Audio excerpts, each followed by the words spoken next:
Greetings, everyone. This is me, Zara Berserk, again. So, continuing from my previous live stream, in the end, I said that I destroyed Buddha. I meant the part of that which, humbly putting it forth, I've chosen such a terrible topic for myself. I was kind of doubtful about this, but anyways, since I've chosen it in haste and man is made of haste, Quran I says. So please forgive me, I don't mean to offend anyone, any Buddhist or anyone. Some time ago I was watching Paramahamsa Vishwananda's live stream. No, a video, or maybe it was a live stream, I don't know at that time. So he was talking about something and sitting on a seat only, sofa type, with some vase and flowers and table. Simple. So that in one of those videos, he says that the Hindu bhakti, it's higher than Dalai Lama's thing, Buddhism. So I was like, I didn't understand, right?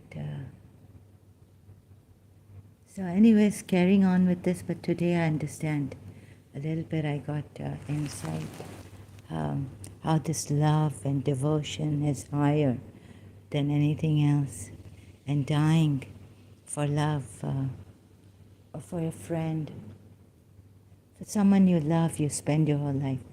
Buddha tried his best, I think, to,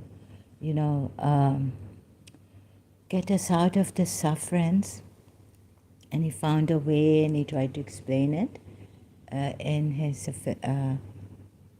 philosophy. And then you use methods. He gave the methods, the samsara, the wheel of samsara, and how many things are there. I haven't gone to study it, and I haven't even refreshed my knowledge on that. So forgive me for that. Please overlook. I don't mean to put anyone down, right? Again, I've said it.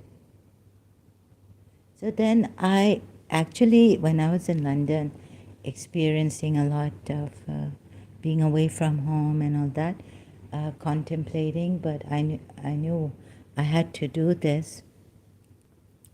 So detachment, it came to me through experience. That it's very tough to detach yourself from the ones you love, from the ones I love. And I saw that this was going to be a very negative thing, to detach oneself from that. I heard, I had some telepathy in London that the principal, again, was saying that you have a life ahead and you must go on. And she's old, so to let her go. And I was wondering, again, that no, this time I disagreed with her. Telepathy, if it was right. On the other hand, I was like, Mommy, you left me, so I got this telepathy from her that her voice came to me in London that, no, I didn't leave you, like that, right? And then it was confirmed that when I went to her place, when I went to Karachi, some years after, and I told her, and she said, no, I didn't leave you, I never left you, something like this. So this, you can choose the Buddha way, if that is what resonates with you, right? But I have no problem with that, like being a monk and all. But I started to have problems, so I had to contemplate on this detachment, attachment. Now I know that I'm attached. It just took one single sight to get me attached to my principles. So just giving you my real life experience. It didn't take much. Like the relationship growing, and I being with her for 4 years now in St. Joseph's College, and now I feel I can't live without her because she brought me close also to herself. No, nothing like that. It just took one sight, one awakening, realization dawned on me, right? So then to detach oneself, then I was like thinking, I read Paulo Coelho, The Alchemist. Paulo Coelho says the one who goes after their dream, like the boy in The Alchemist says that, my heart doesn't want to go on and all this. They have the boy and who is it? I've forgotten now. Has a conversation. It must be Melchizedek, right? And so Melchizedek or Melchizedek says to him that the fear is the fear of sufferance. People don't want to go on because they fear sufferance. But tell your heart, the fear of sufferance is like more than sufferance itself, not pain. Like in The Alchemist, it says sufferance. So then I started to think, contemplate on this also. And before this, the culprit was the mind. I used to sit on the roof, contemplate, look at the stars and all. And I thought I came across the fact that I felt the mind was the culprit. Because as I was going down for prostration in my prayers, I would say, oh God, now I think I've started to do shirk, like put, make the principle important. I'm so attached to her. And please forgive me if there's any kind of shirk, like polytheism here. Giving her so much importance more than you. I don't realize, and I might fight with you if we get separated or something. So as I went in the last prostration, or no, after the namaz, I would go in prostration and ask for forgiveness of when I was a Shia, like when I would pray sometimes. Sometimes I would go in prostration, and after the prayer, it's not compulsory, but I would want to ask for forgiveness. I was very scared. So I felt like a God telling me that no, don't ask me for forgiveness for this ishq. That my father used to say, this passionate love that we call ishq. Love, it's like more than love. It completely consummates you, like completely gets you, consumes you. Sorry, what word am I? I felt that God was telling me, no, don't ask me for forgiveness for this. And I would be like, what's happened? Is this my... but I did feel that it was God telling me, because I'd done my ablutions, I'd done my prayers, said my prayers. And why would God tell me, no, don't ask me for forgiveness for this? So this, and here we go. This is, if I just keep it in front of me, this, excuse me, what I've made here. So detachment from attachment to this world, and from attachment. Destroying Buddha teaching. Sorry, I made a bold decision here to come here like this. I don't mean to be, arrogant or anything. So very humbly coming here. No, so in my experience, I realized one day that the fear of attachment is the greater we have. If we just let it be acceptance that we are attached to these things, and how are we completely free. So I read Buddha and all that, right? Again, like in 1990s, somewhere, 1998, or like getting the detachment from attachment. It was just not making sense to me. And then I experienced a very bad kind of a negative thing, right? So I had written something for humanity. I don't have that. Unfortunately, it's in my diary. I first wrote for my principal. I thought this would be too much to ask for from her. I said, no, let it be, right? So, like, not to fear attachments. Not to fear attachments. Appeal. Let me see if I can find it on Facebook. Appeal to humanity. Not to fear attachments. Let's see. Sorry. So this is going to. I'm slow as ever. I never, not much prepare myself. Sometimes I do. I can't say never. Sorry. So I can't find that. Notes are gone. Appeal.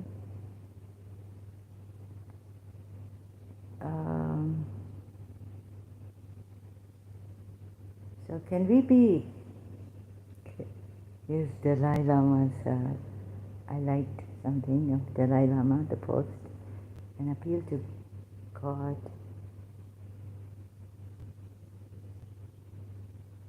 So what have I written here? No, this is Ayatollah Lama. Okay, I can't find it.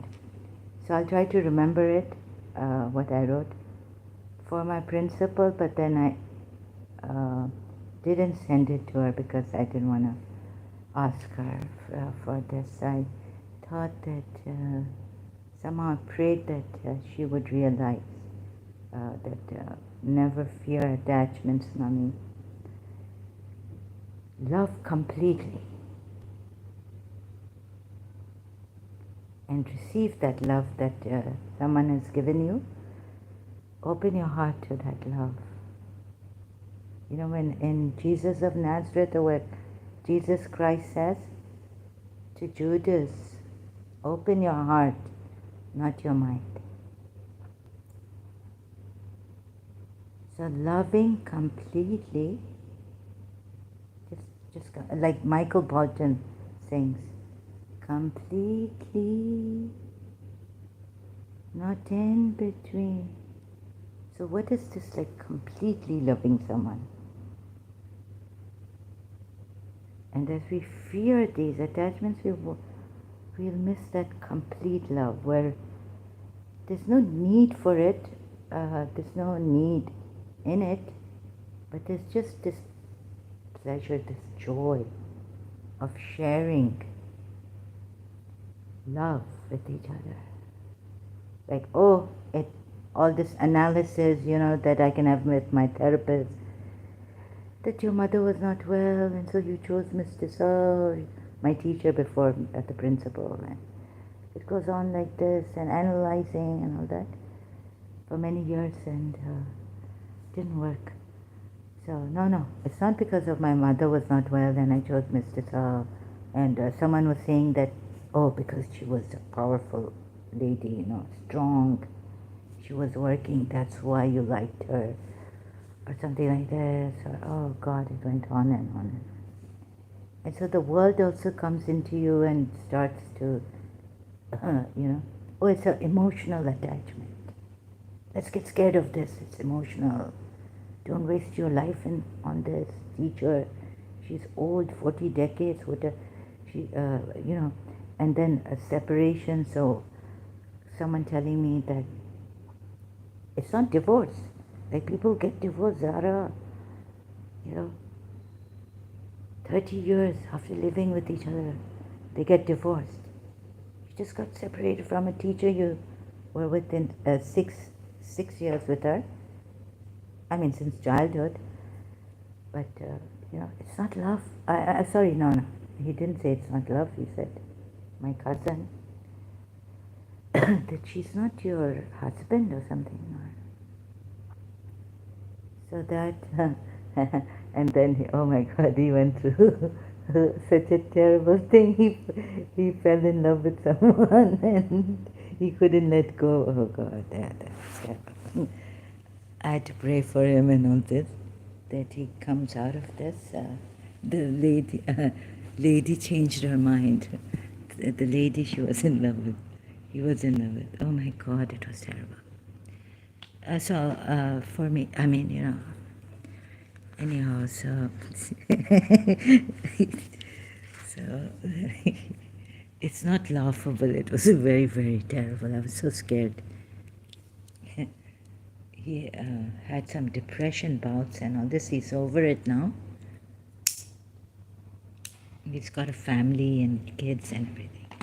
Okay, so so sorry about this.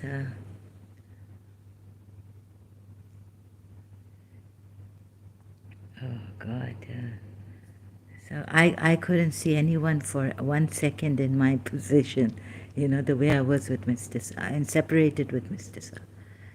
So, this. And the fear we have, right? Like, so the monks go, some of us, we need to meditate. That's right, good. Hinduism, all have this also. And sometimes I used to think that it is just Buddha's philosophy or something. Of course, this is not a religion, but this is a way of life. Buddha tried to tell us that if you have to have this detachment. So what I did was one time in London, when I was doing my law in my hostel room, I was wondering, the principle being the object of my desire here, this distance. Like when in reincarnation also, when you come back, it's very overwhelming. You can't put your finger on it, and there's a feeling very overwhelming if you've seen Somewhere in Time, the movie, right? So you can't put your finger on. It's very overwhelming, and you realize, oh, there's a distance. And there's so that also, that makes it worse, right? So I realized that she's the object of my desire, my love. She's the object of my loving desire, wanting to love her. And so the I that loves her and this, and I was contemplating. And then I thought, what if I am love? Then would the object just fall, just go away, be removed, realizing that I am love. But however, I was still missing her and this and that. Life was miserable without her. So it wasn't working out for me. But this is how logically I came. Now I can't step by step tell you here. But logically I came to the conclusion, I thought, that, if I am love, then who is the object of love?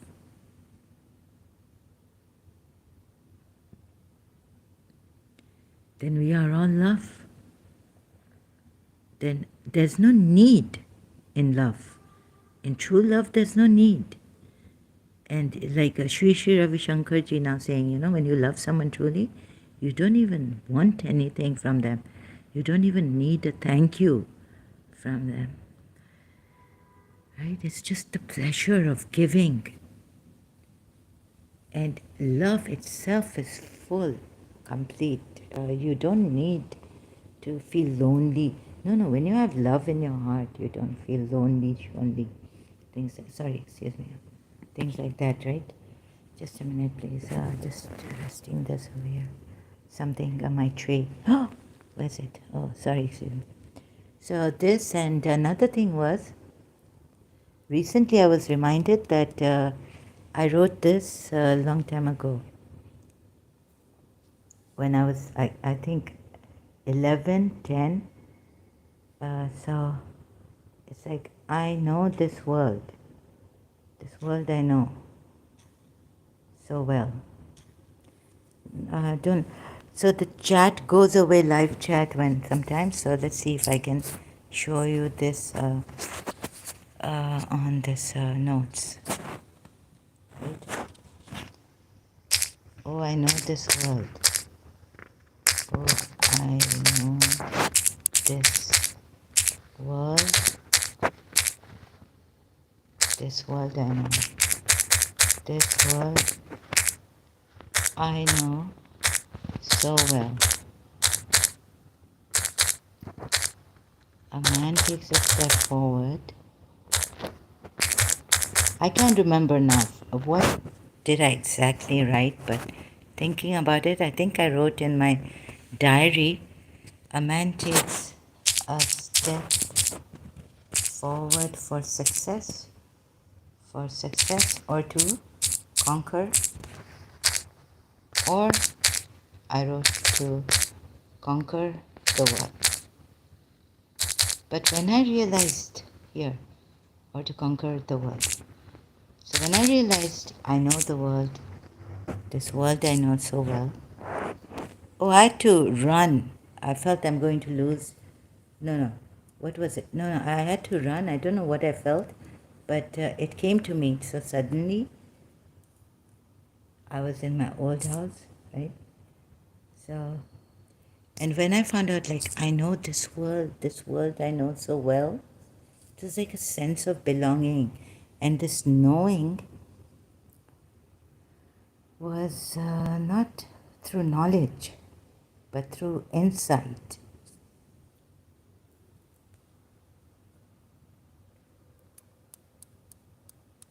And it's not like you would say, oh, Zahra, you engineer. You don't know anything about engineering. You've only studied law. You don't know about this science. Nothing. It's just that when you know the world, and this world, you know so well. You don't have to conquer anything. You don't have to discover anything. So a man takes a step forward for success, or to conquer the world, or to discover the world. So I ran and I wrote this down. I remember in my big sitting room. Then another thing came after this also.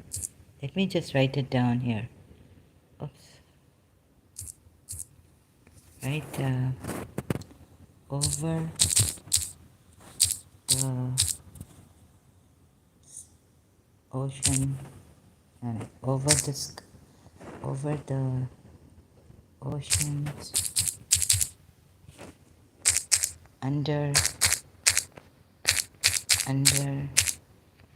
the sky,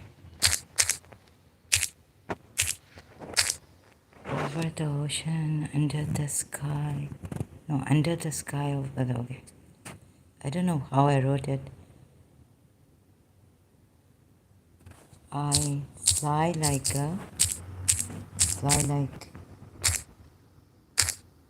an eagle, and sing like a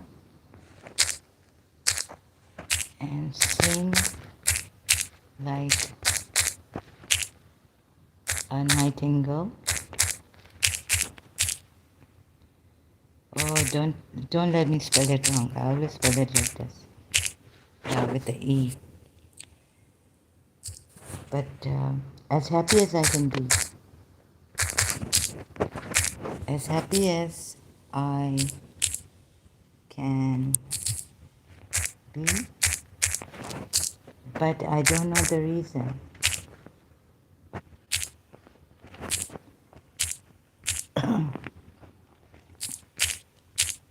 The reason.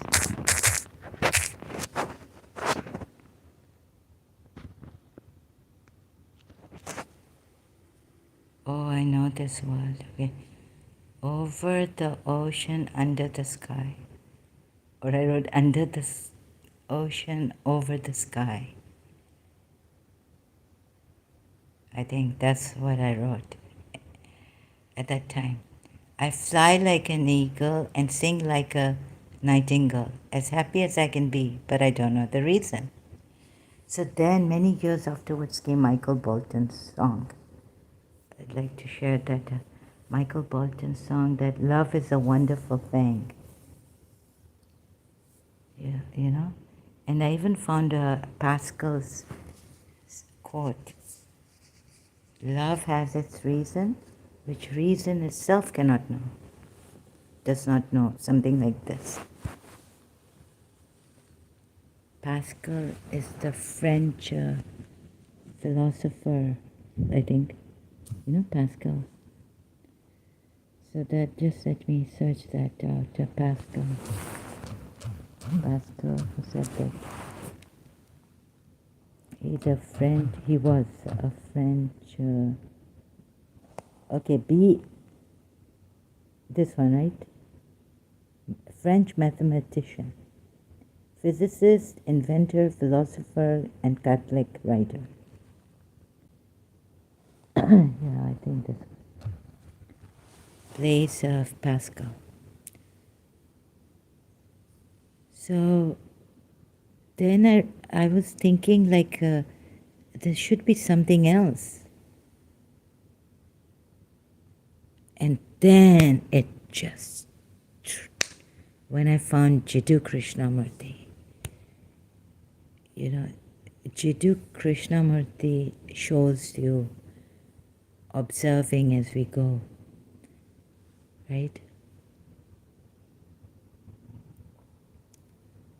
Under the ocean, over the sky.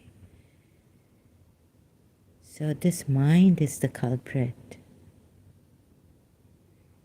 And you know, like some say how to keep a balance, like our religions, you know, with the spiritual world and the world here. There's a story my aunt or someone told me, right? I think it was my aunt, my mother's sister. This lady was given this, said that go and look in the castle, beautiful castle, right? She went and she looked and all. And then she was told that, you know, a few drops were put in a spoon to keep her, the spoon was kept in her mouth, like she was holding it with the mouth tight, you know. And now walk, right, through the castle. And what did you see? So she was like, I was seeing you know, trying to take care that the drops in that spoon, water drops, don't fall. So you know how difficult it is to keep a balance between spiritual, religious life and then the life here. This is the lesson that came from that story. I'm not able to say it properly, sorry, I'm not good at that.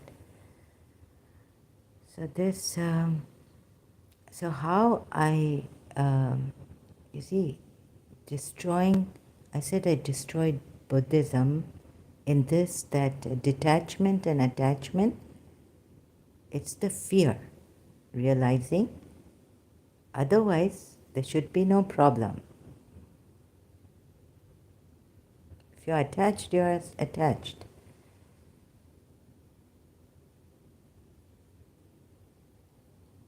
And then you suffer.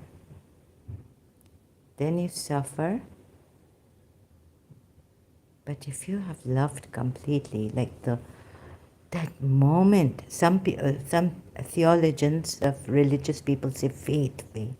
Moment of faith is very, very important. than 1,000 lives of lies, you know. So I would say a moment of that love, true love, dawns on you, then 1,000 years without love, lives is not not good.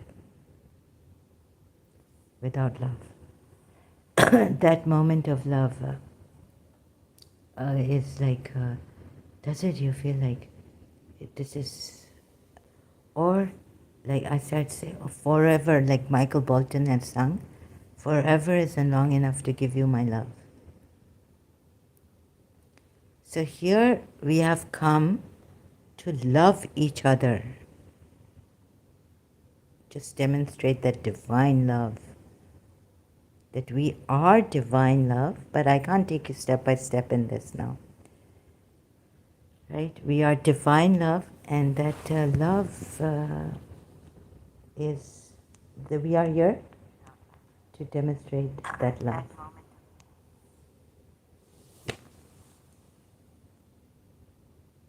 For each other. And this love doesn't have a need. That, once the need is over, then I'm done with you. And oh God, I can't stand her now. My need. That's love. Love has nothing to do with need.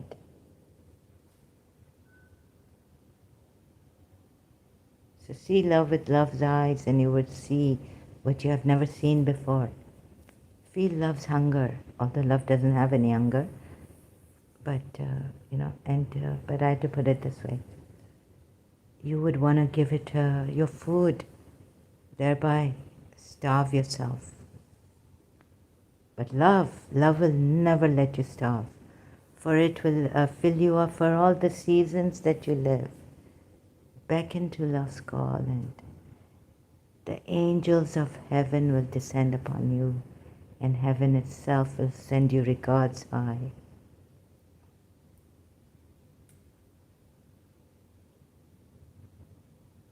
Realize love, and you will be, or you are in the heart of God.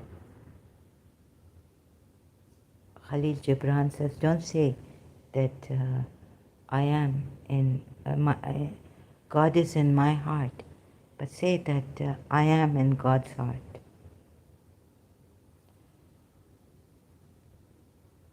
So we see fear a lot, and we're scared of love at times. So we're scared of love, we create all these problems, there's attachment, and then we want to detach ourselves, and then the rest of our lives is like, let's detach ourselves from this, and we use methods and things to detach ourselves now. If we realize that attachment is bad, or someone tells you that, oh, this attachment is really bad, it's a fixation, it's an obsession, it's not good. But then we don't realize, some people are like attached to the work or things like that.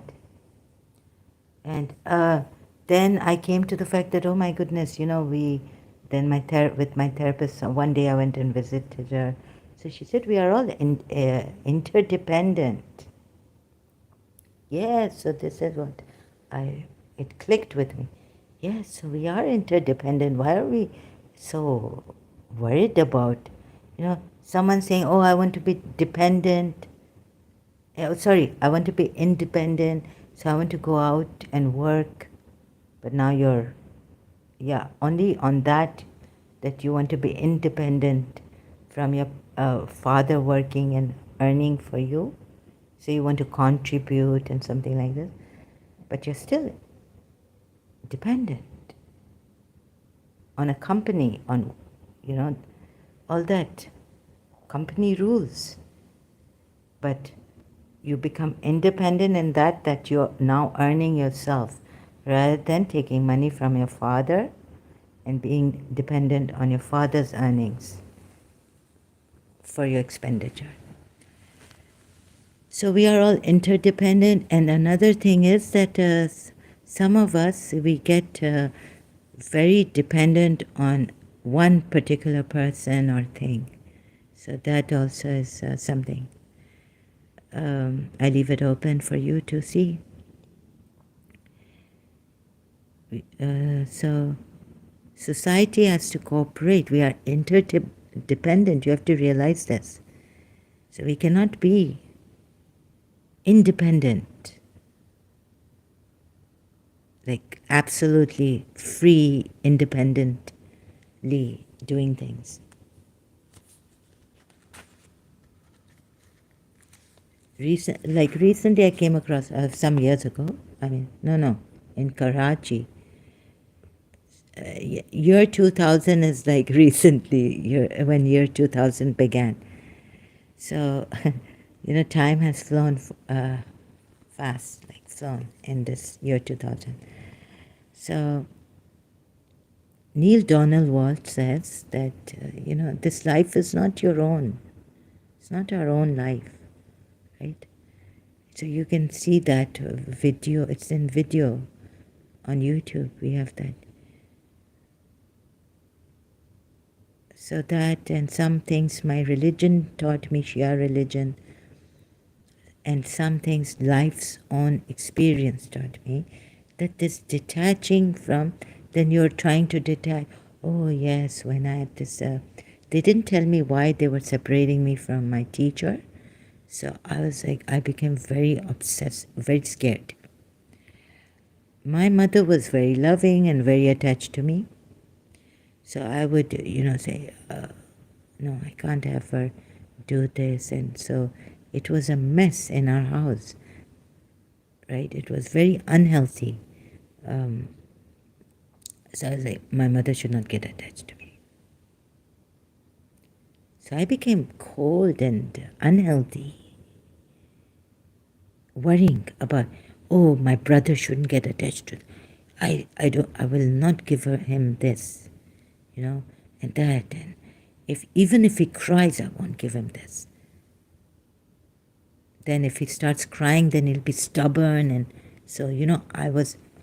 People told me I was stubborn, not wanting to let go of my teacher. So if I throw temper tantrums, then of course the teacher's not going to come, and all this. And another thing, we are given that the butterfly, and don't mess with this butterfly when it's growing from the, what you call that, so, when the butterfly is the, what's that word, I forgot it, then it changes into a butterfly, right? So don't hamper with that. And so the teacher has to leave me something, let her grow. Okay, that's a good, let us love each other, right? So this, love each other and not fear attachments. Oh my God, what will my, what will my mother do if I leave, get married? No, I can't have her attached to me. So this, very scared. Then all these phobias and neuroses came, psychological impediments and things, not very, very unhealthy, not good, not healthy at all.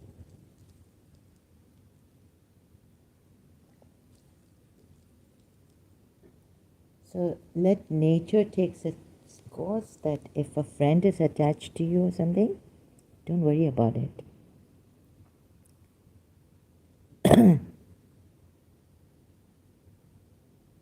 Accepting, not fearing it. The worst thing, you can make it worse by, attachment is not that bad. So the person, death also comes. So my grandaunt was a great lady. I had to see her leave, but that was natural, right? But when people interfere and start bringing in the fears and this and that, and psychologically it will be, and she will not grow, and and it's a fixation. And I said, oh, she has to try, like, maybe I should go into Buddha teachings and, detachment. And the woman, so, love lies dying. You see, there's a song, like, by Scorpio who love lies dying.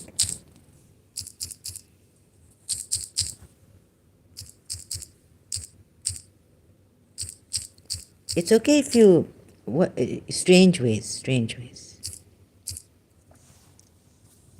not Scorpio. So this is the song I used to listen to. It came out, I think, before year two. No, before 1990, right? Yes, 1989. Oh, it was terrible. Yeah, I had not yet received the miracle of God, so I went into nothingness. Like I started to wish that I wish I was nothing. So therapy was not working on me. I went to a yoga professor, and I couldn't do yoga because I was sick and tired of this yoga thing. I didn't like yoga, so I used to talk to the professor, a yoga professor in Karachi, and he told me you're reincarnated and all this. So now, but I can't do. I can't. You're very intense, and yeah, it's all this going on, and I can't hypnotize you.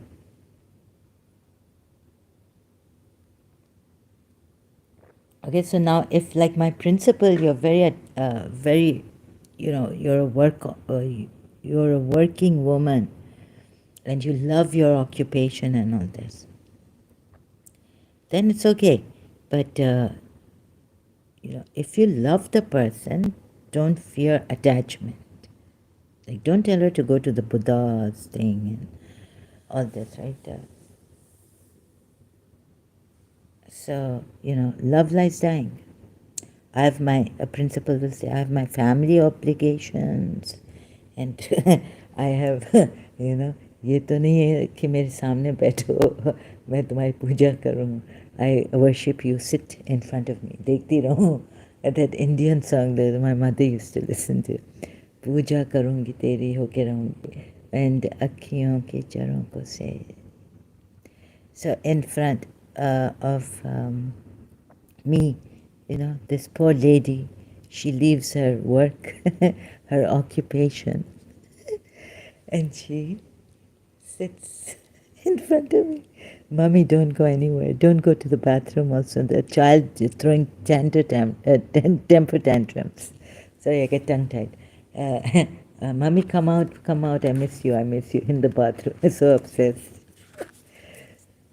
And love lies, but she's like, oh, I want Zahra to get detached from me. What will she do without me? So I take a step back, right? Take a few steps back, let her do Buddha detachment. Love lies dying. I even wrote a poem on this. Love lies dying. While my mommy attends to her family obligations and her occupation and all this, right? Principal, she's not my mummy. She's not my real. Sorry, she's not my real mother. So, love lies dying. Well, so. What was that ice cream part in the poem "Love Lies Dying"? My poem I had. I don't know what that my principal loves ice cream a lot. So she's gone to have ice cream, and while the love is melting here, heart going. So I don't remember what I wrote in my poem.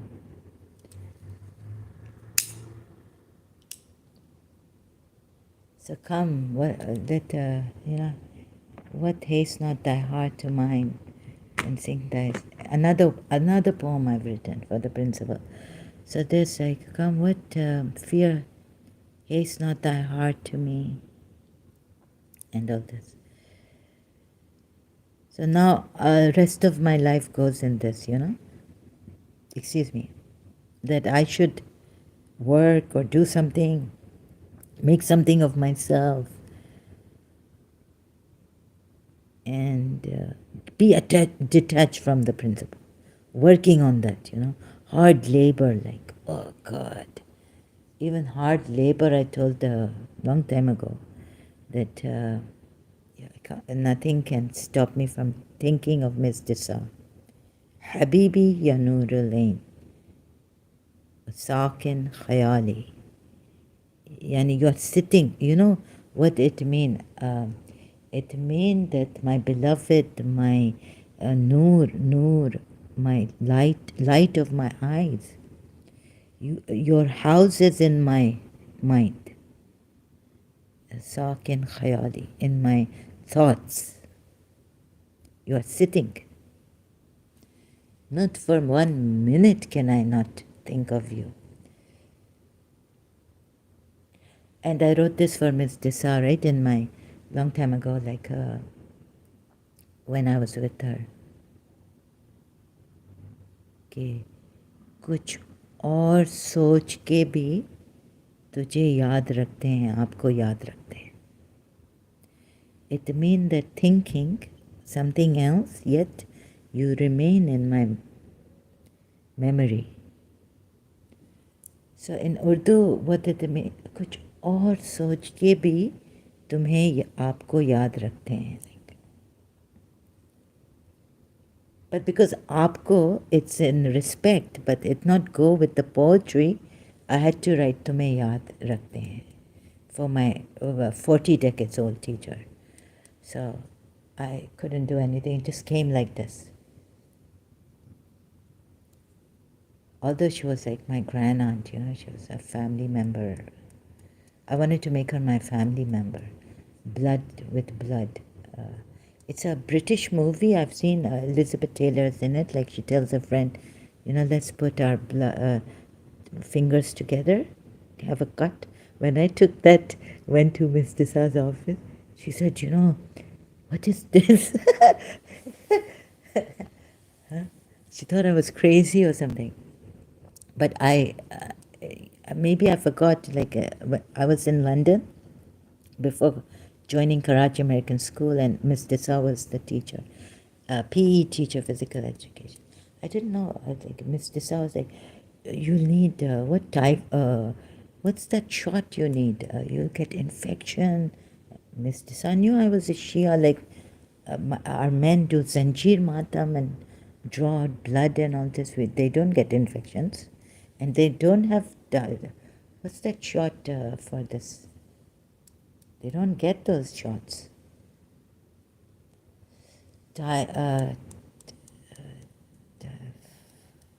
Not typhoid.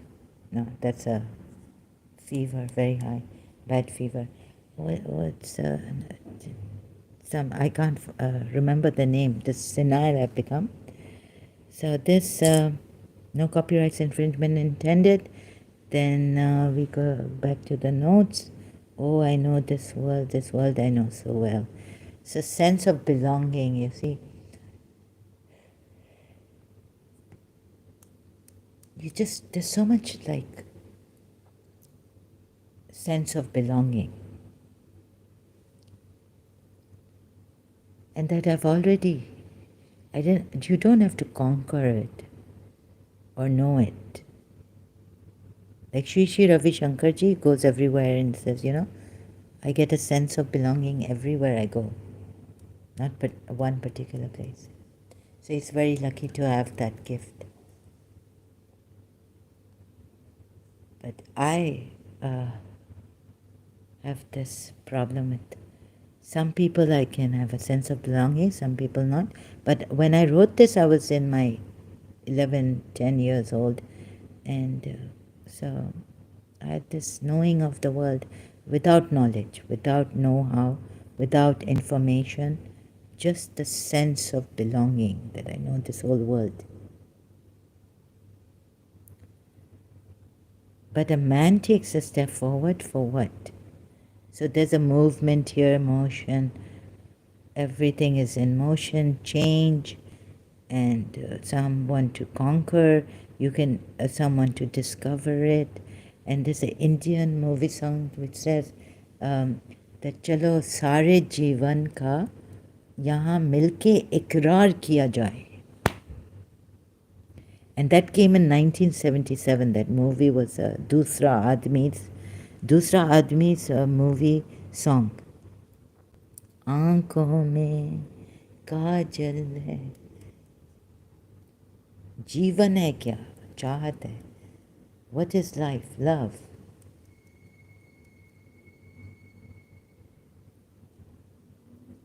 So I also wrote something like क्या नाम दे तुम्हें जिंदगी, क्या नाम दे तुम्हें ए जिंदगी, क्या नाम है तेरा ए जिंदगी. Right? What is your name? What name shall we give you, O life?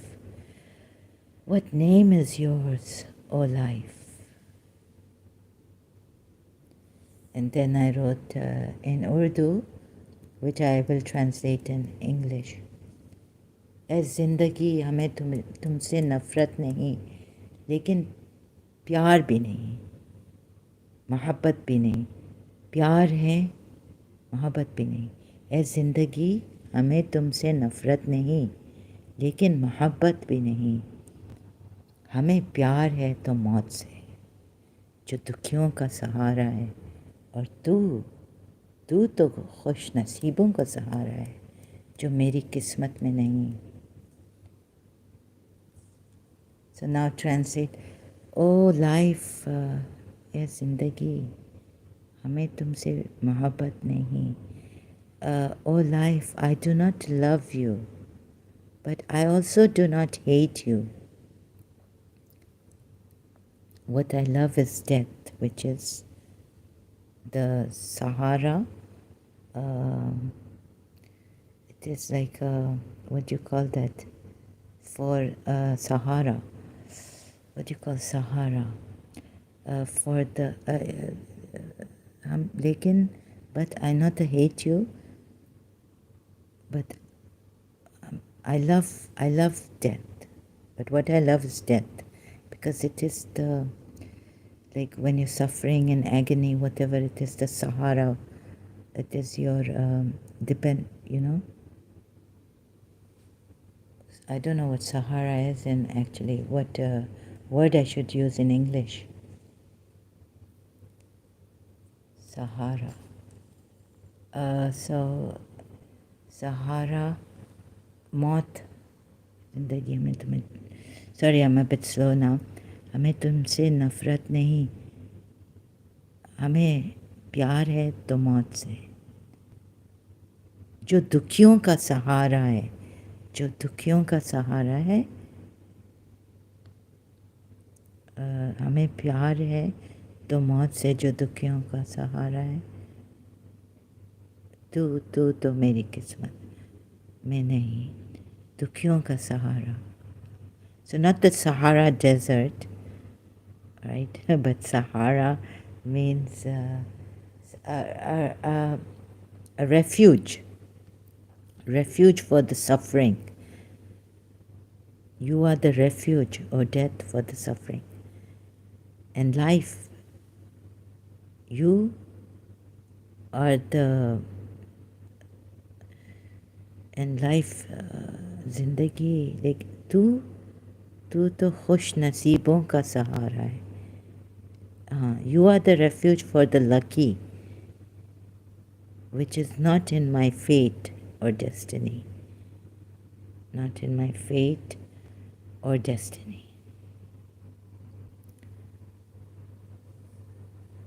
The lucky ones, खुश नसीब. So this, you see, so fear, I found out, is worse than, like Paulo Coelho says, fear is worse than attachment. the fear of attachment. This is how I found out, and through life experience also, and what Paulo Coelho writes in The Alchemist.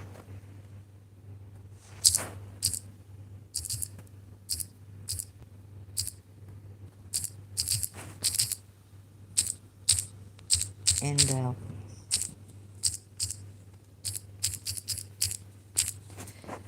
My heart,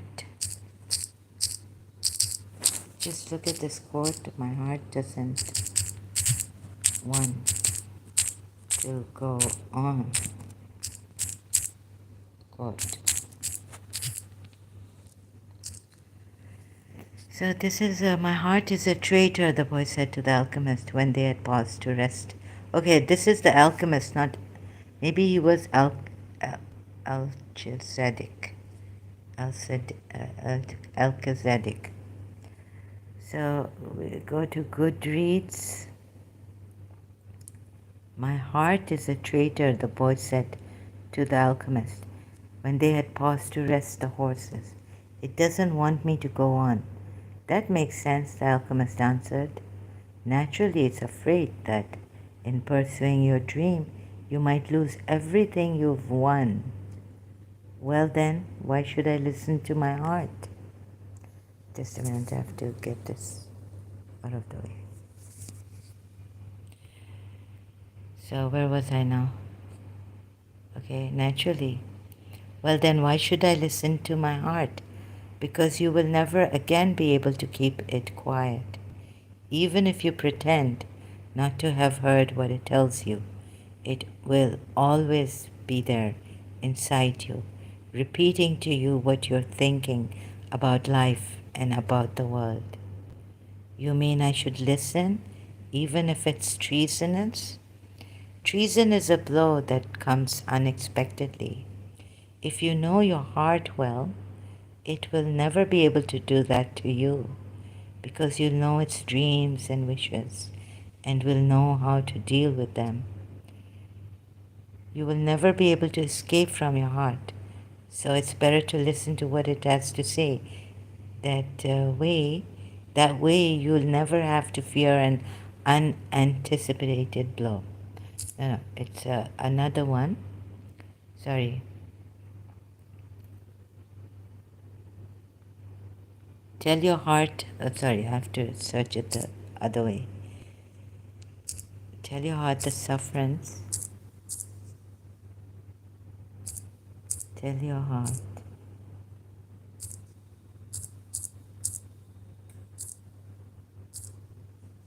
the fear of sufferance.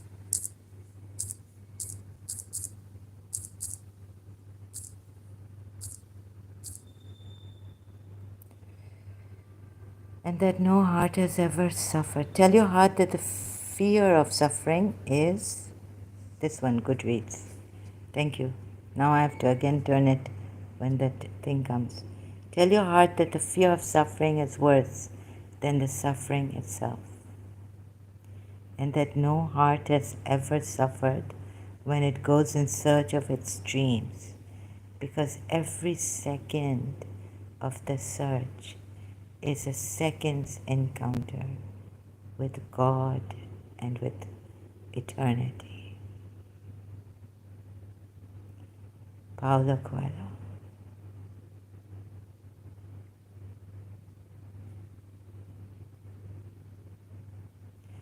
So this really consoled me. I was away from home and my principal, but when I was going back home during the vacations, I first book was this, and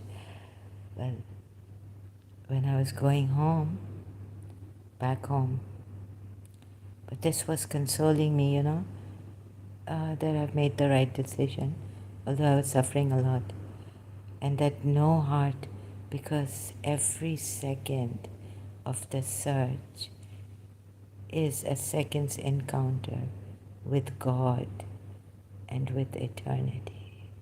But this God that I needed was there.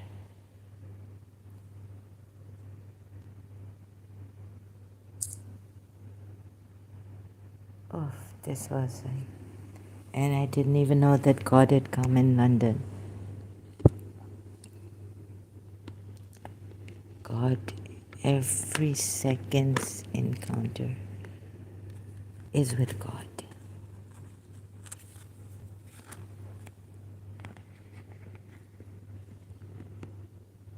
Every second's encounter is with God.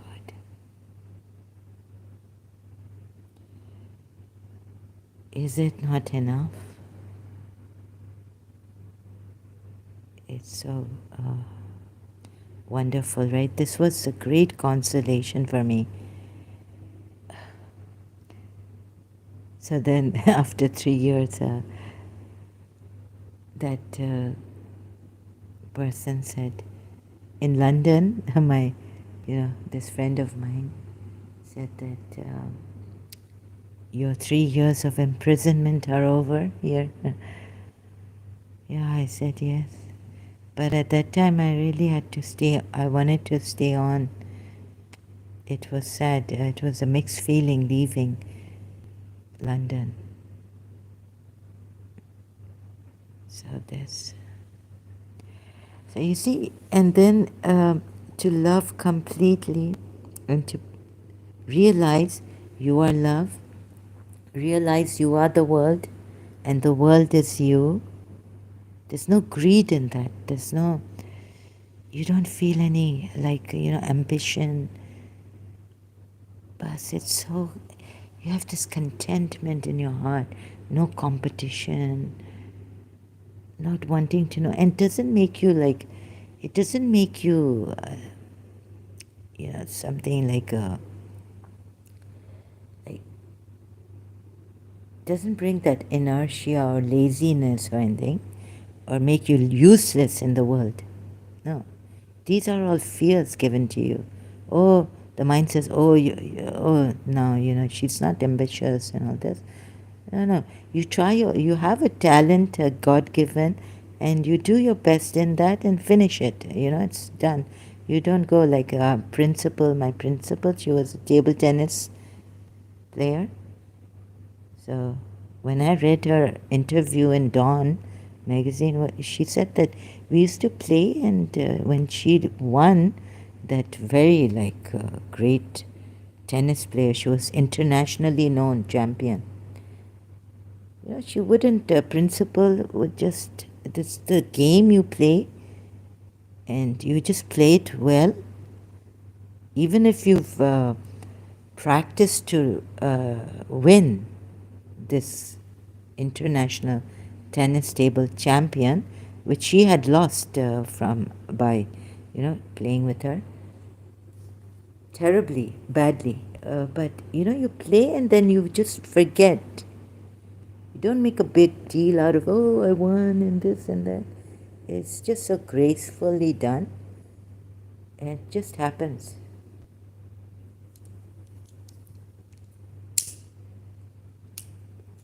And things like, you have we were never, like I was telling my mother's cousin was in Oman, that we never used to have this, like, contribute and give this and compete. Like, we were content. It's like we had everything, so this contentment inside. So that's what it gives you, and all the fears. It fears and this, and our grandaunt's house doors were open.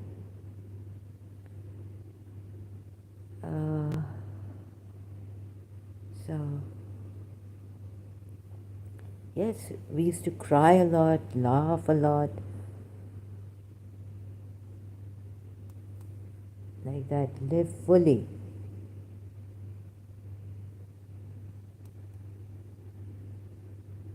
And I die, like Rumi has written, I think, or Hafiz, I die. Let me see that one. I die.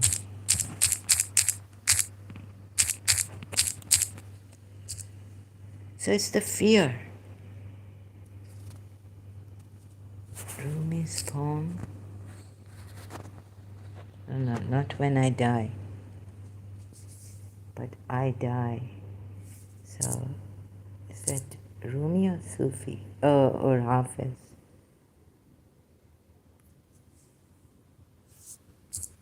So then I think it's Hafiz. So do you know what this true, complete love is? And this one moment. Can't find it. So, haven't looked properly, but anyways. This love, what is? Completely, like Michael Bolton has sung, completely. I want someone to love me completely and not be afraid of all these, that after they leave, oh God, she's so attached to her husband or her lover or her boyfriend or girlfriend. No. It's not, the fear is the worst thing, right? So hope you get this. Hope you see it. I don't know how to show you. We've messed up. Everything has become a problem, right? For us. Problem of how much to love, and I had written a letter in my diary to Jesus Christ because my teacher was Christian, whom I adored. So Jesus Christ, if I'm rich, so if I can give love to my teacher, and how much to love, and so what is this really, and like so. How much to? I didn't know all this, so I was just asking Jesus Christ how much to love. I wish I had my diaries here. I could have read out parts of it. The letter, excuse me, that I had written. Can the rich not love? Don't they have love? So this, maybe they think that we are spoiled or something, or stubborn, don't want to let go, and or possessive, or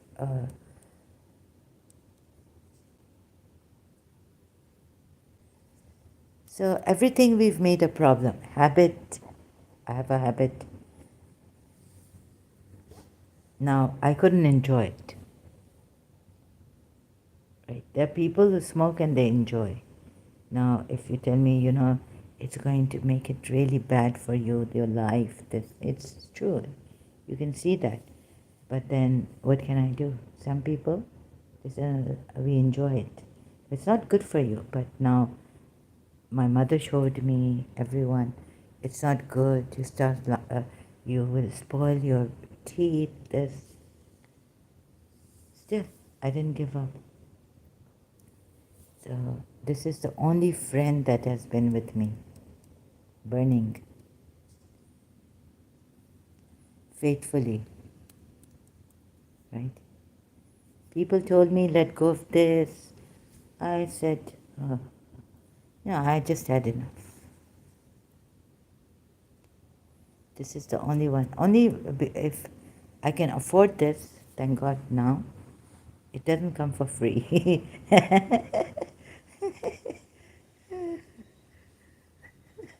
So this, and okay. So enough of, I think, fear is the thing. Do you get it? It's the fear of attachment, not attachment. Habits we have, like Mrs. Munira Gulzar's sister told me something, that she sits at the table, and then the nun there in the school said, if this is not good, Right. Oh, goodness. I said, it's very natural now. You've got used to sitting at one place in that teacher's lounge, and now the nun comes and tells her, and she became a headmistress there. She was a headmistress now.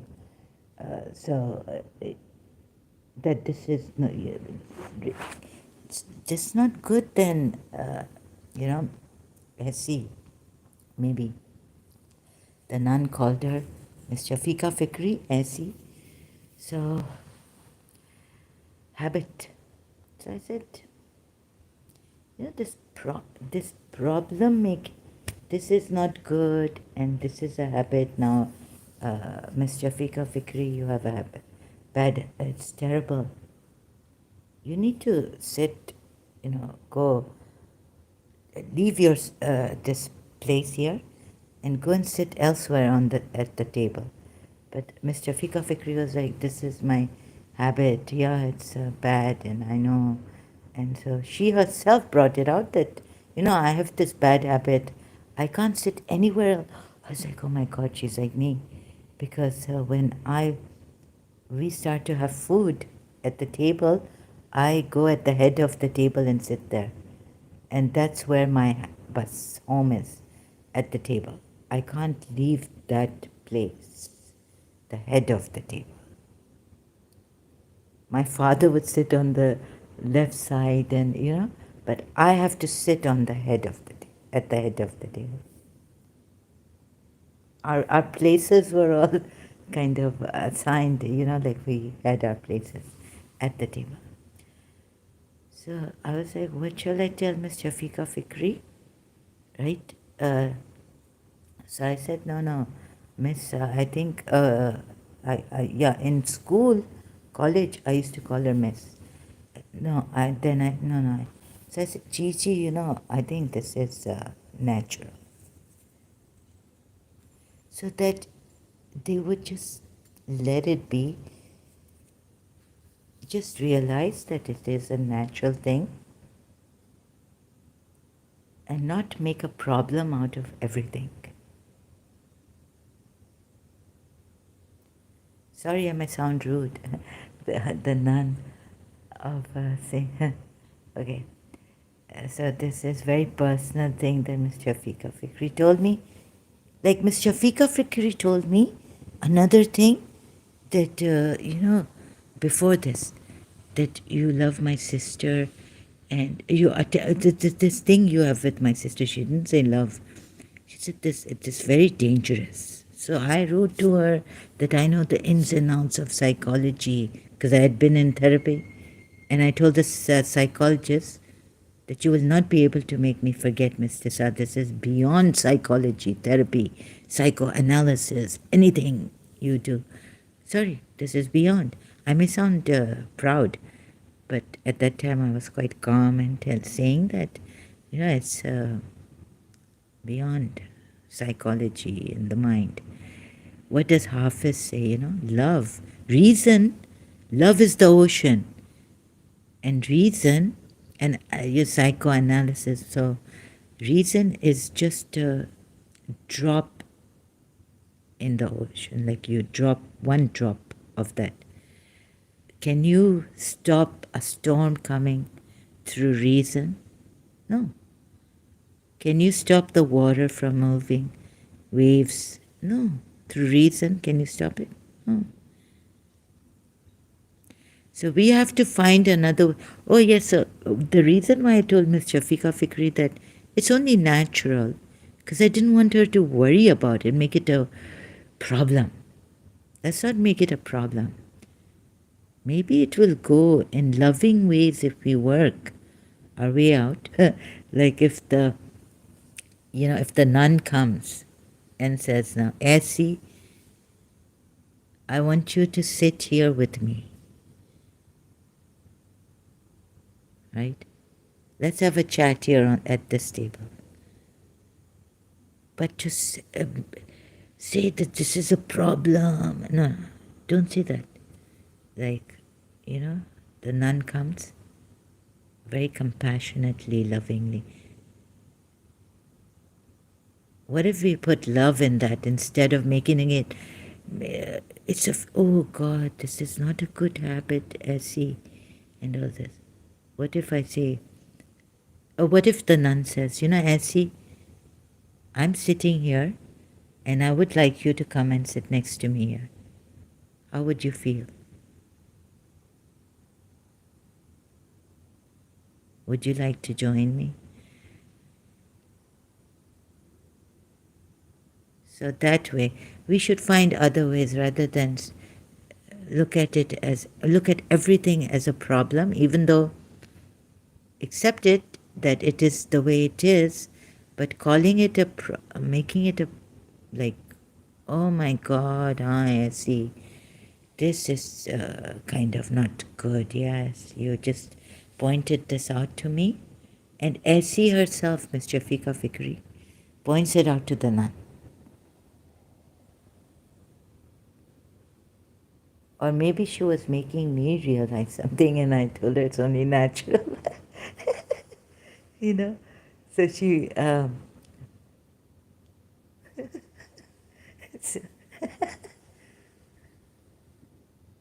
what's the problem? If this is this is a problem, okay? What's the solution to this problem?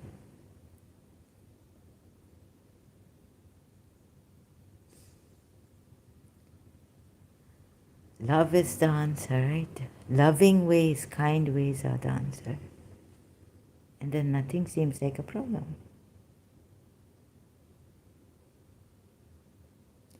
I don't know much about history, but I know that 1 and 1 is 2. And if this one can be with you, what a wonderful world it would be. And the other song, is there a song like Love? Love is so important to make someone happy. Love is the answer. Where do these lines come from in a song? I think love is the answer. Instead of saying this is a problem, which the mind has made, and this habit also, maybe Mr. Fika's mind and my mind, love is the answer.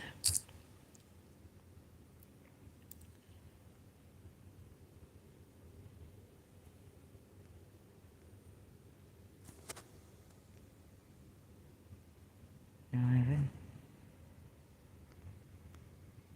Love is the answer. I think it comes from so important to make someone happy. That song. Just that someone happy.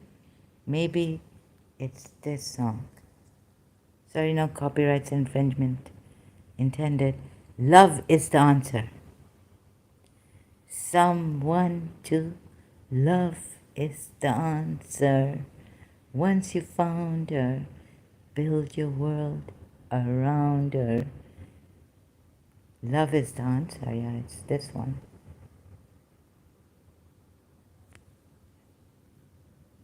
Bye. No copyright infringement intended. So, Jimmy Durant.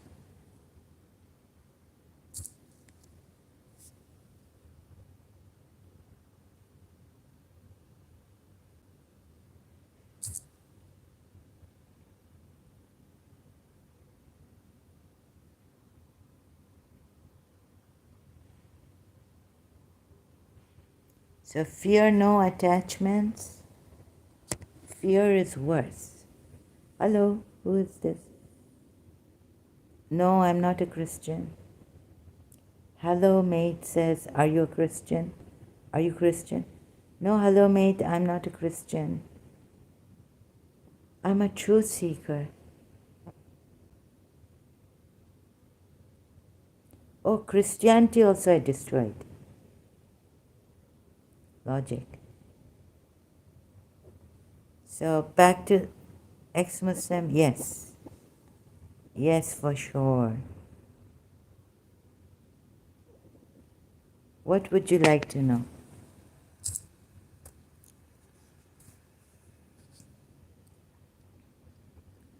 You see, Christianity, I cannot be a Christian because Christianity, if you start with something like what I got from the Christians in,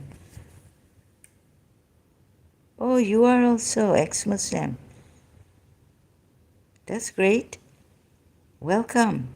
Warm welcome here. How did you become an ex-Muslim? Please tell me. So Christianity,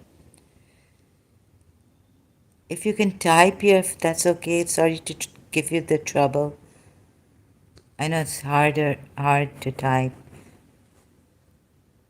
So, what was I? You see this freedom of it's free will. It's not freedom of will.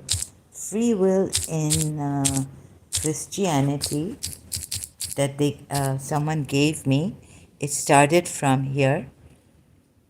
Then I went to now what did I do? Oh, in between my.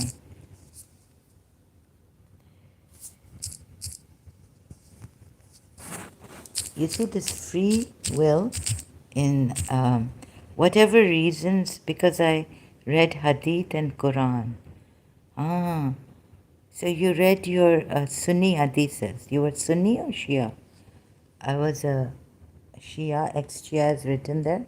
So this free will that we have in Christianity, that a Christian brought out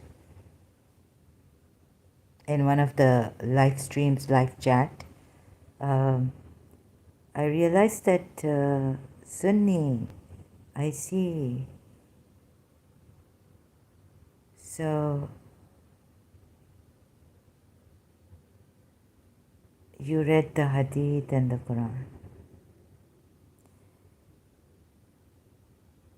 Feel free to just, tell me anything about yourself, what you would like to say, how you. Okay, so which Hadith? I'm really bad at asking questions like this, but which Hadith made you like really leave? And which Quran ayats? Shias don't take Bukhari and Muslim, yes. No, they have taken Bukhari and Muslim, right? But not as like the Sunnis do. For research, yes.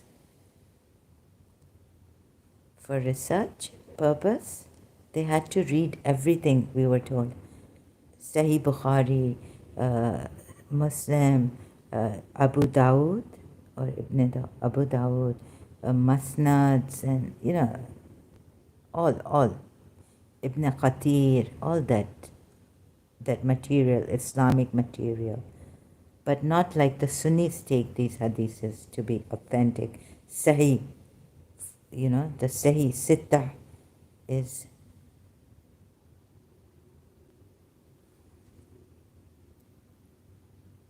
So واحد اثنين ثلاثة أربعة خمسة ستة سبعة.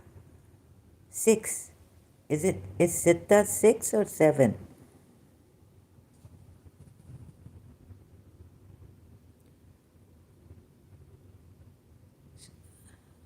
I also reading about Shia people from one of my friends. Oh, okay. You can know. What would you like to know about the Shias? I was a Shia. Feel free to ask, please. Now you see the Christians, their logic is not consistent with free will. Like Najul Balagha, yes, Najul Balagha. Najul Balagha. We don't know whether Imam Ali has written this, but this is not one of the authentic books of the Shias. Shias have 4 authentic books. Al-Qafi and the others. which I don't remember. The creation of the universe, description of creation of Adam. Do you mean to say that you have left Sunni Islam and now you want to become Shia Islam? Shia Muslim, you want to take up Shia Islam? Don't do it.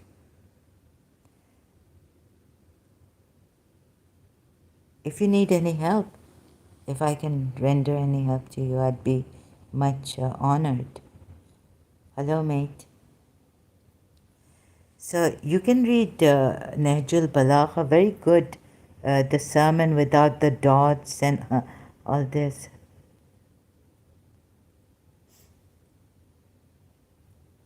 The creation of the universe, how Allah chooses His prophets. You know what?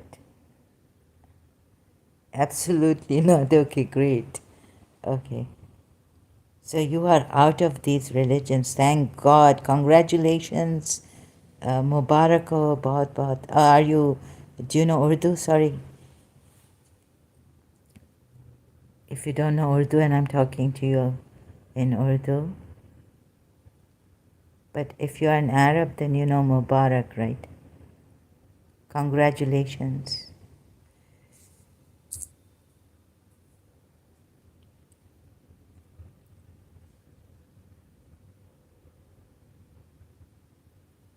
Little bit, I see.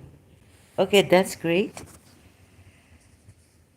Anything you would like to tell me, or you still, you're completely sure that you're out, right? Nothing that a Shia can say that would bring you, not even Najul Balagha, right? Absolutely not. Hope that's, you said it, and I hope you remain there. Absolutely not going back to, going to Shia Islam now. Both are wrong.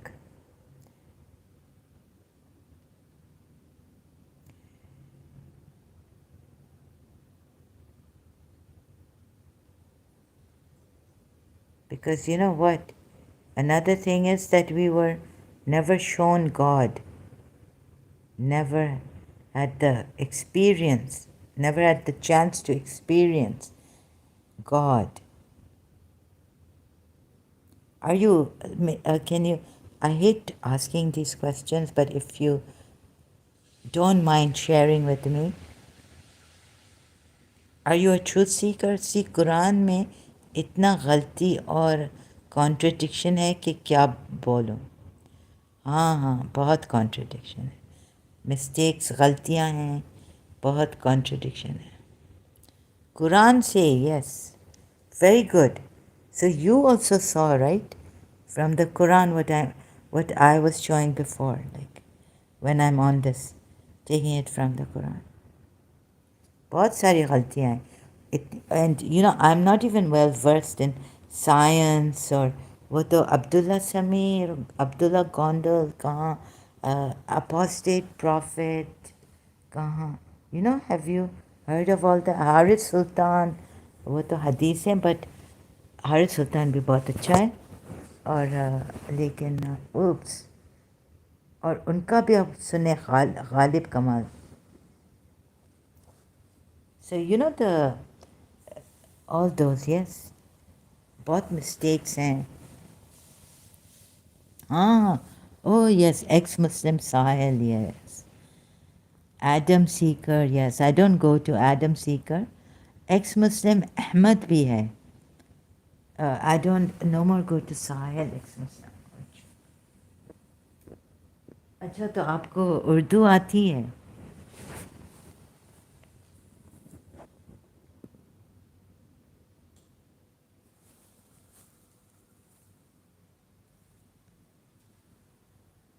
हाँ हाँ, x मुस्लिम साहिल है, Adam Sikar है, और मैं तो मैंने तो इधर शिया की भी कर दी ऐसी की तरह. Sorry.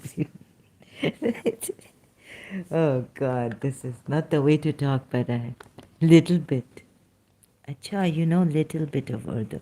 So then how do you go and understand ex-Muslim Sahilis in Urdu? Which language are you? Arabic? Farsi? Farsi Meduni? You know Persian? Farsi? I'm Bengali by birth. Oh, okay, okay. I see. So, are you a man or a female or, sorry, can I call you brother or sister? So,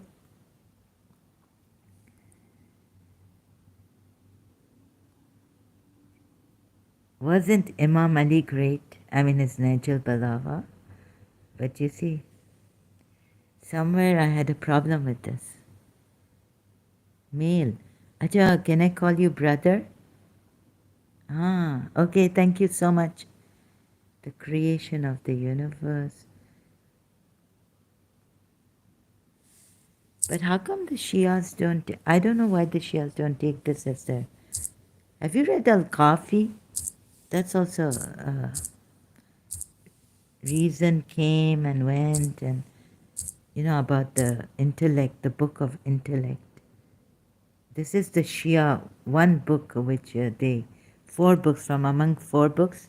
This book it's a Shia authentic book.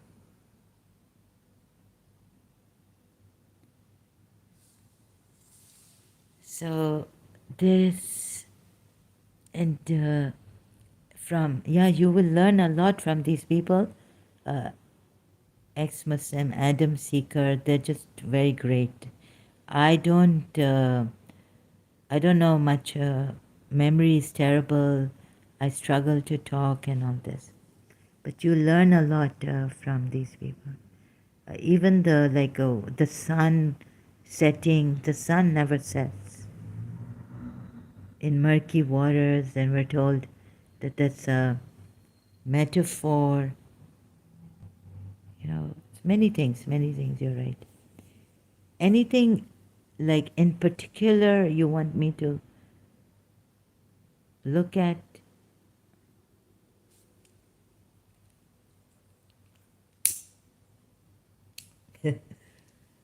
Huh, brother? Anything in particular? You've come here as an ex-Muslim. Are you seeking for the truth? Are you a truth seeker?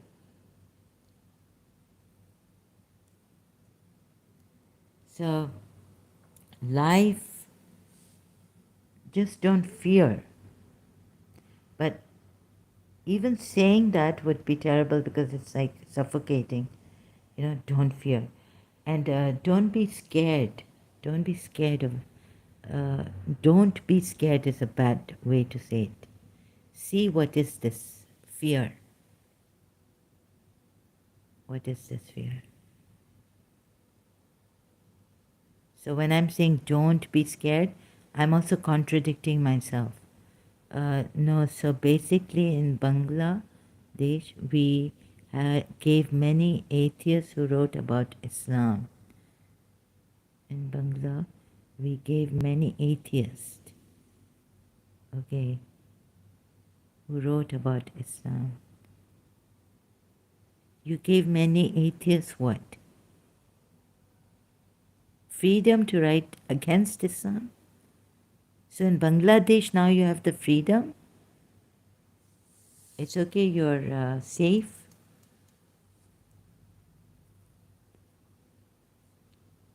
Have we have many atheists? Oh, you have many atheists who wrote yani, about Islam not being a true religion. Okay, and now we have. So which year was that? It was before even social media that they wrote about Islam.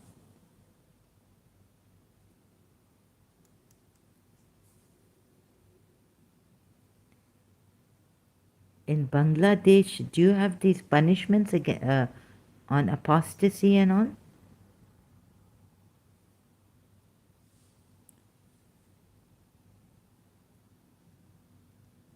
So now I'm, because, the flow was on, and so I thought I would talk about Christianity too, because recently when I went to this Christian who is a critic of Islam, and but on his the Trinity topic, to understand the Trinity and the necessity of Trinity, I started a conversation with someone in the live chat, and they told me that this freedom of will, these Christians, they tell me, when I tell them you are divine, they say we are sinners, and it's like blasphemy for them. I think they cannot get it that they are not sinners, not death penalty, but still we have punishment. I see. I hope that also goes away.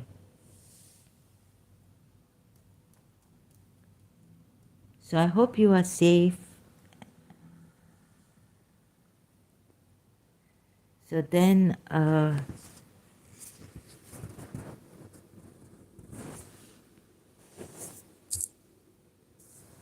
what else? Since you are here, if there's anything I can add to, or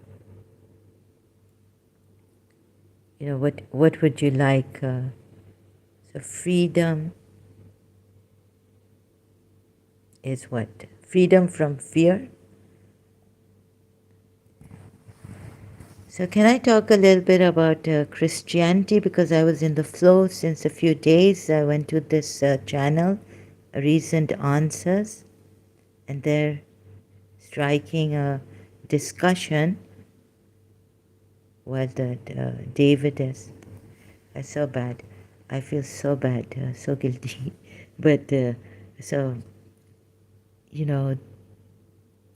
it came to that these Christians, they have this free will.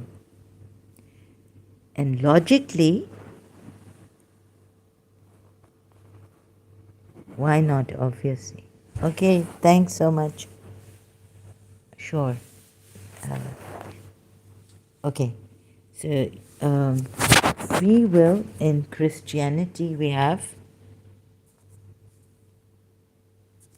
in Christianity, right? So this person was saying, giving me reasons, trying to tell me that if God, it's God's mercy, this free will given to us. So if we didn't have this free will, I don't know how this person came to free will in the live chat. After what? Sorry, I can't remember. So free will in Christianity is that God has given you free will to choose, whether to believe or not to believe, or to get the mercy of God and all this.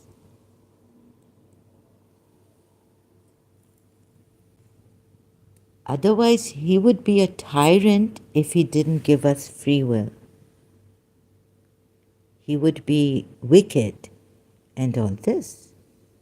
So, and then they were going to some examples, and I said, stop, but she thought that I'm not answering her. No. So I didn't want her to go into a detailed account of the parent-mother example, that if the parent didn't give you a free will at a certain age, then your parent would be wicked. So this is the mercy of God, free will. So then I thought about it and I said, the nature is controlled by law. It has its law, bound by a law. Birds, animals are controlled. It has a way. It's bound by its laws, God-given laws, or whatever nature has given them, if we come through atheist way. So anyways, this conversation was with the Christian.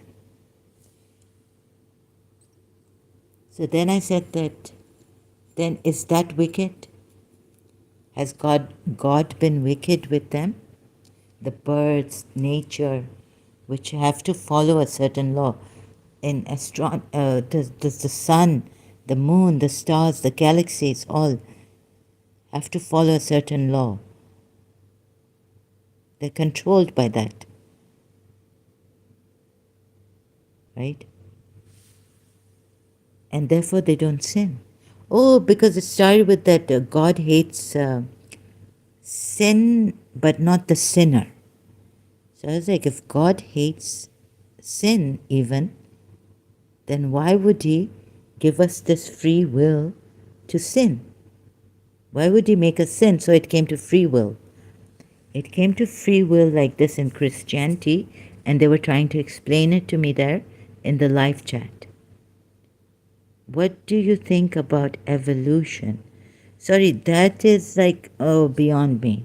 I don't get Darwin's evolution because I'm not a scientist and I couldn't go searching out for all that, right? What I believe in is spirituality. So this is scientifically, I can't tell, right, what we were. It's Darwin's evolutionary, it was a theory, wasn't it? Darwin's, some of them will get really angry at me, the atheists. I thought it was Darwin's evolutionary theory. Darwin proposed. It was a proposition that species can change over time. It's like because he enjoys people doing sins so that he can punish them. That's it, yeah. You see this free will, and it makes him a sadistic person. But no, the Christians will say that no, he doesn't enjoy it. He brought his son. So we leave all that and we take logic, pure logic, consistently. Just consistent, right?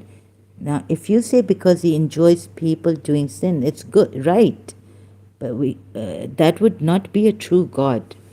So what I had to do is take a shortcut.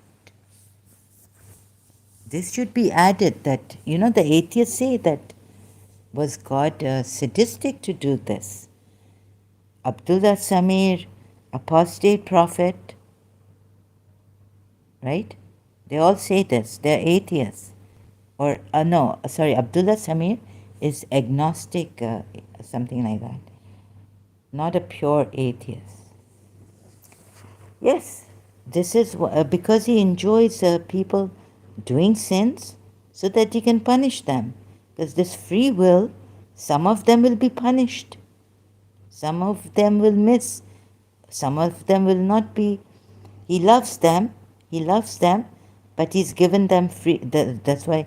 And this kind of like a way, if I go, I just called out to God. I said, I need something that night to save these Christians also in goodwill, good faith, right?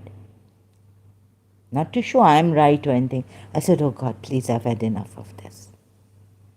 Seeing people, so many years, Muslims, this, that, all the time. So I just didn't take this kind of, I don't mean to be, I just tried to show the Christians, try to show them this. Like we can have a debate on this. And then they'll say God sent his son. How can he, all this. But it comes to that some will go to hell, damned. Jesus Christ has said, if you say to your brother stupid or good for nothing, what happens? Be prepared to be damned. Go to hell.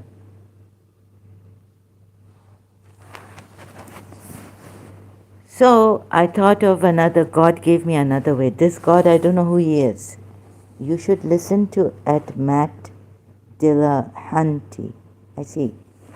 I will listen to him. Okay, Matt. Did I spell his name properly?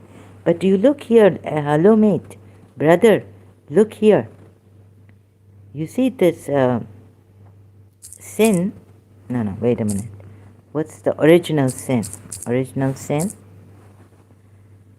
You see, in Christianity, whoever, but they sinned, right? Adam, whoever, wherever this doctrine came from, original sin, what is general in Christianity is that Adam and Eve sinned, right? Sinned. So, free will of Christianity just bypass everything, bypass everything. Free will in Christianity, because God is merciful, He gave us free will. Now, when we're born here, see, generally, all Christians believe that we are all born sinful or prone to sinning. This, right? You can read this Wikipedia. Christian doctrine that holds that humans, through the fact of birth, inherit. Through birth, they inherit a tainted nature in need of regeneration and proclivity to sinful conduct, right?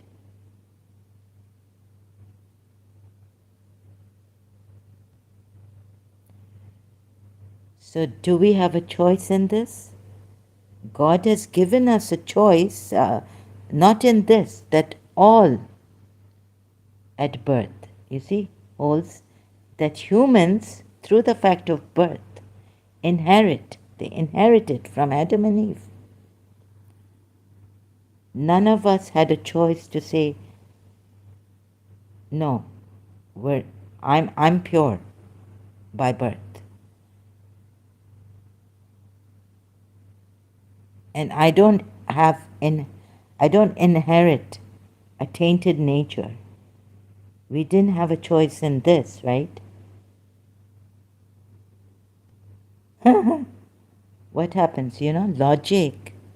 If you just apply simple logic, consistency in this, what happens? Christianity falls apart.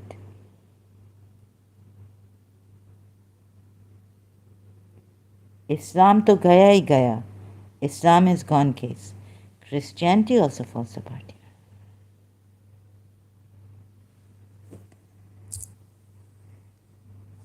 And even if you take this one that I was introduced to in that chat live stream of Christians on Trinity, what is it? Penal substitutionary atonement of Jesus Christ, because all are sinful.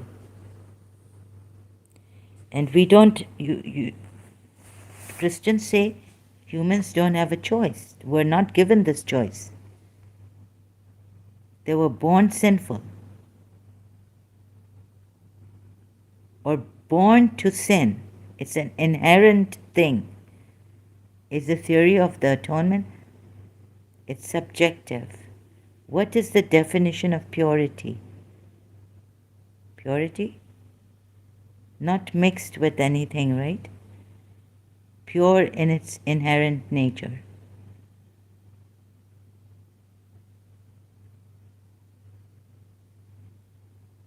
What's subjective?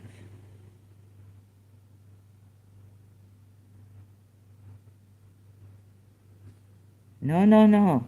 Sorry. Can you be simple? Use simple words, please. What do you mean by it's subjective? What is subjective?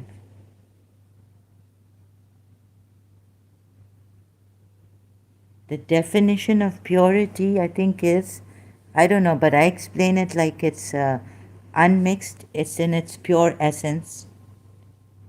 What it is. Like water, what it is. H2O2.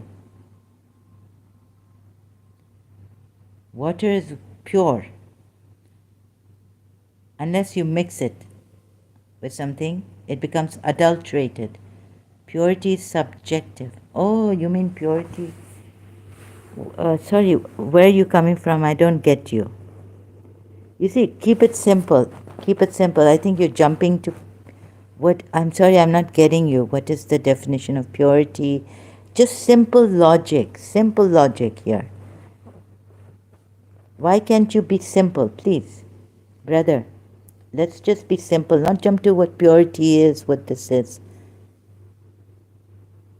Adam and Eve sinned.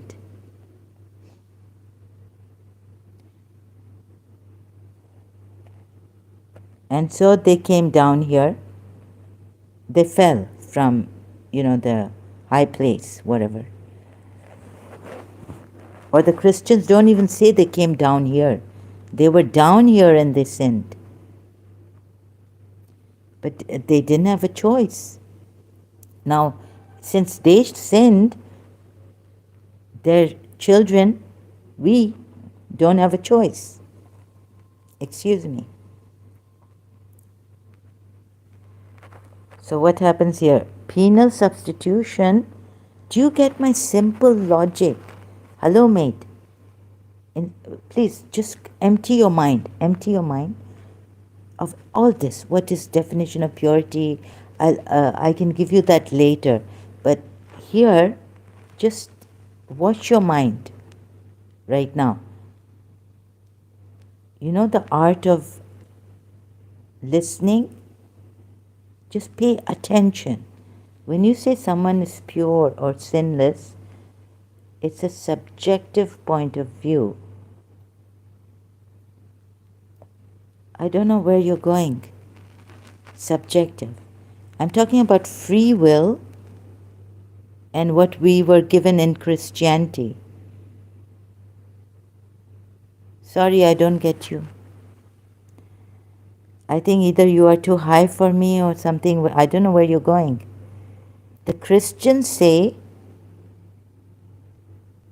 okay, are you coming as an atheist here and saying that when you say someone is pure or sinless, it's a subjective point of view and not an objective?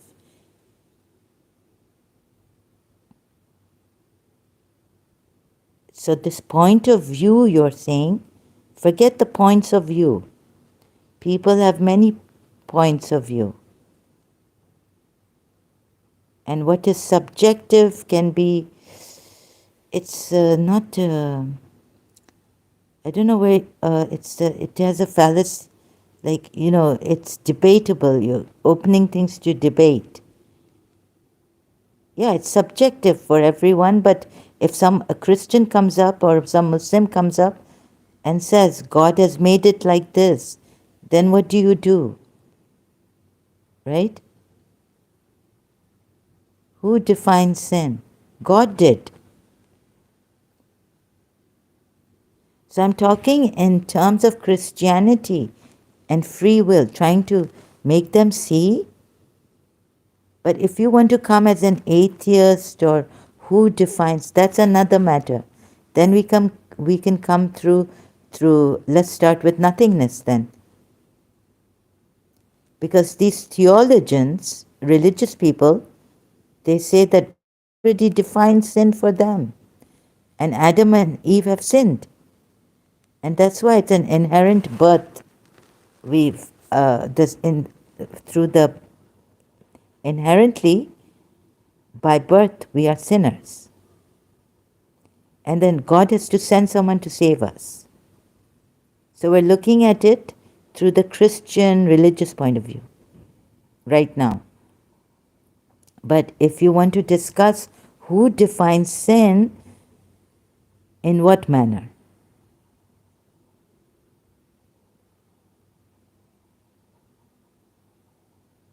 Huh?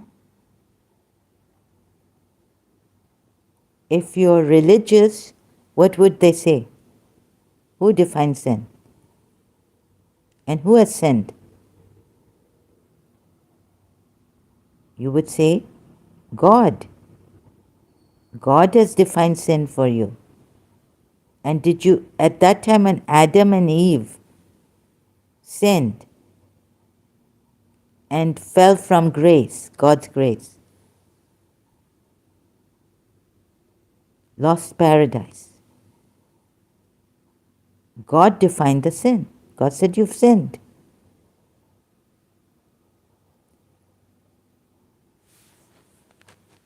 Do you get it?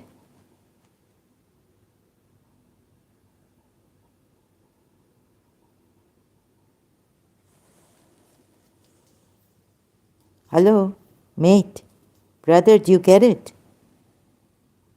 Now, if you want to say that who defines sin in a philosophical, like we need to work this out now that we're here, and if you don't believe in God, then we come another way.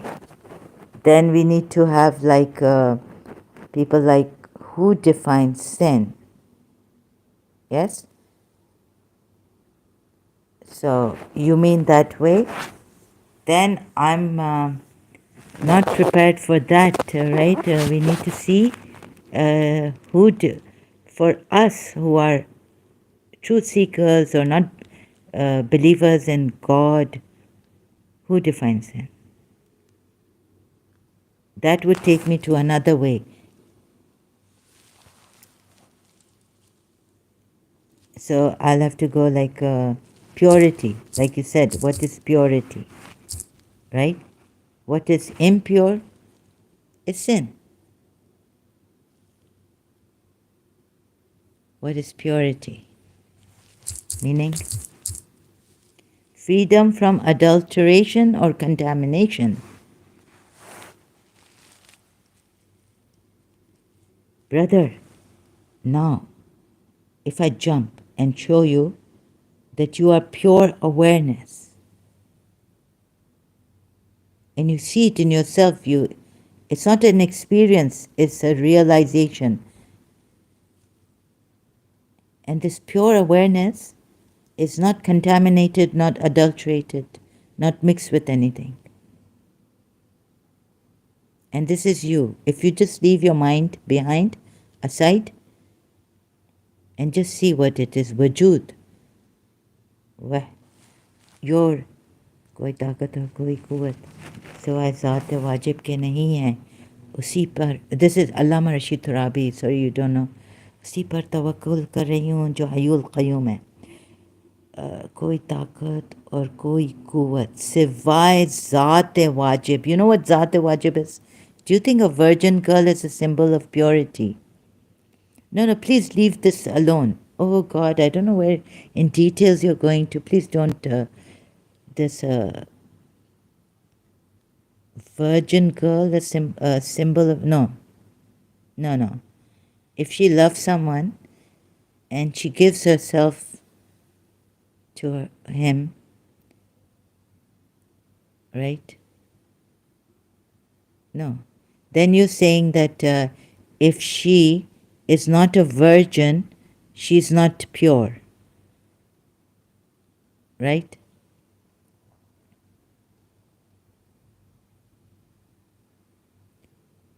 Even, you mean to say if she gets married, she's not pure? She dedicates her life to her lover, she's not pure? Even your marriages, like sometimes you don't love the person, you think you love the person. Your marriages are not pure. They could be adulterated. There could be adultery in marriage.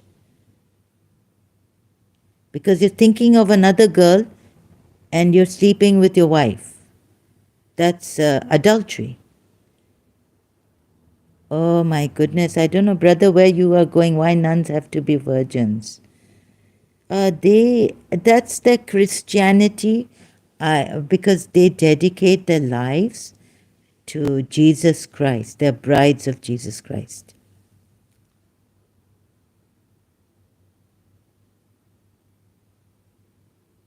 Nuns are brides of Jesus Christ. They've dedicated their lives to Jesus Christ.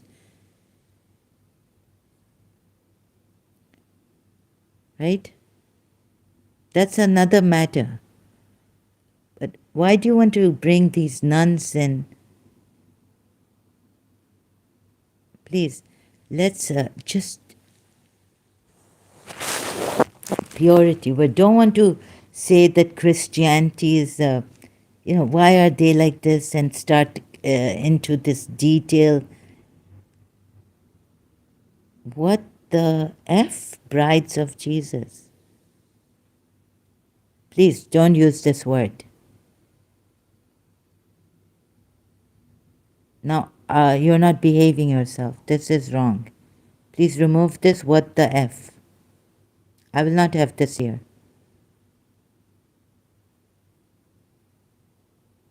Remove this. Nuns are dedicated to Jesus.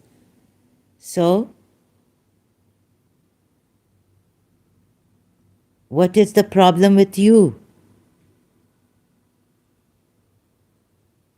Message retracted. Very good.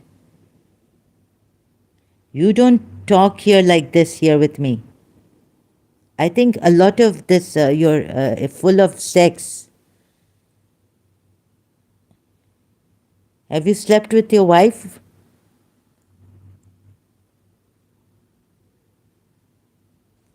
Maybe you need to go and go to your wife, please. Then come back here, right? Sorry. You seem like frustrated after nuns and all this now.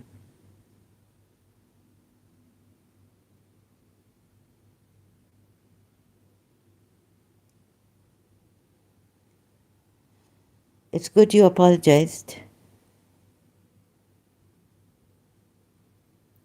Now, are you here for a woman or are you here for truth? Because if you are here and you're going to use that word with a lady, I think you should go and F your mother.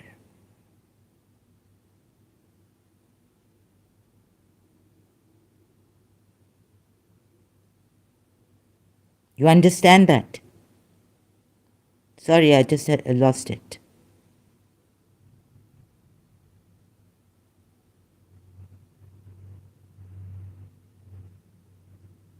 F yourself. If you have come here for my voice, I'm going to kill you. Here and now you will be dead.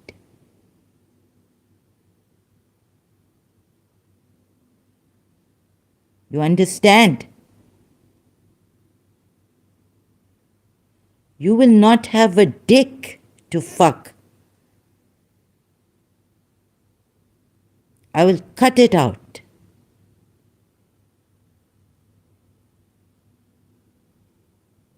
You understand?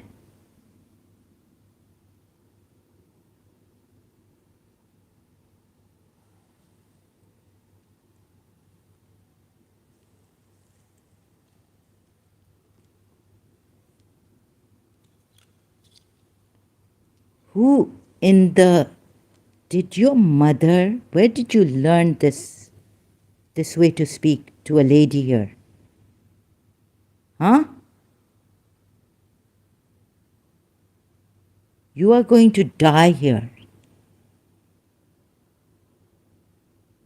If you use that word again here with a lady, you think I come cheap here?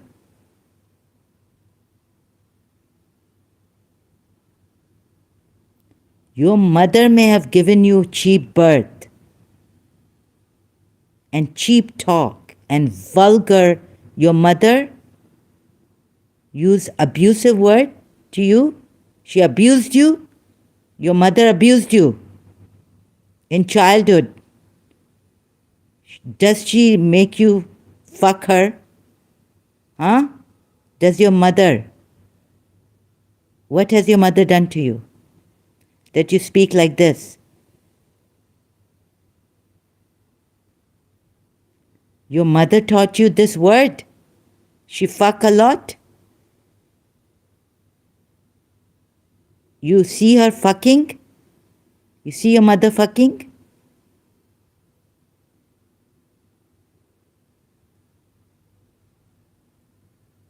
Getting fucked? Good, you retracted your messages and you don't come here again. Understand? You're timed out. Excuse me, I have to go. This person is good dead, gone. Otherwise, I would have made him